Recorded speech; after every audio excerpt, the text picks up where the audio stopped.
Hi friend, welcome back to my channel. Welcome তোমাদের আরও একটা নিউ মিনি ব্লগে। তো অনেক দিন পর একটু চেষ্টা করলাম একটা ব্লগ বানানোর, জানি না কেমন হয়েছে, তো ভুলভাল হয়ে থাকলে একটু মার্জনা করে নিও। অ্যান্ড ভালো লাগলে অবশ্যই দেখো।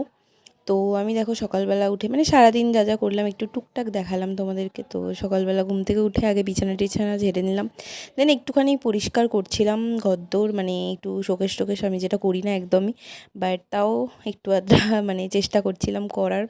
মাঝে মাঝে একটু করতে হয়, না হলে একটু মা বকে। তো তারপরে চলে এলাম নিজের ব্রেকফাস্ট নিজে বানাতে। তো এখানে আমি একটা রুটি, দেখো কি সুন্দর গোলভাবে বানিয়ে নিলাম। রুটি আমি কিন্তু সুন্দরভাবে বেলতে পারি।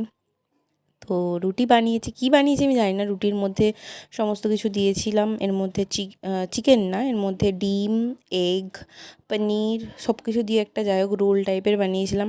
দেন তারপরে একটু পড়তে বসেছিলাম। পড়াশোনা করে আমি একটুখানি আকাশটা দেখছি, আকাশের অবস্থা দেখছো খুবই খারাপ, কিন্তু একটু বৃষ্টি হয়নি, তো এখানে প্রায় খরা হয়ে গেছে। তো যাই হোক, তো এখানে তারপরে আমি রাতের ডিনার করে নিচ্ছি 7টার সময়। পড়াতে গেছিলাম, পড়িয়ে টড়িয়ে এসে তো এখানে আমি একটা পোলাও টাইপের বানিয়েছি, বাট এটা চিকেন দিয়ে বানিয়েছি, আমি পুরোটা খাইনি, অল্প খেয়েছিলাম।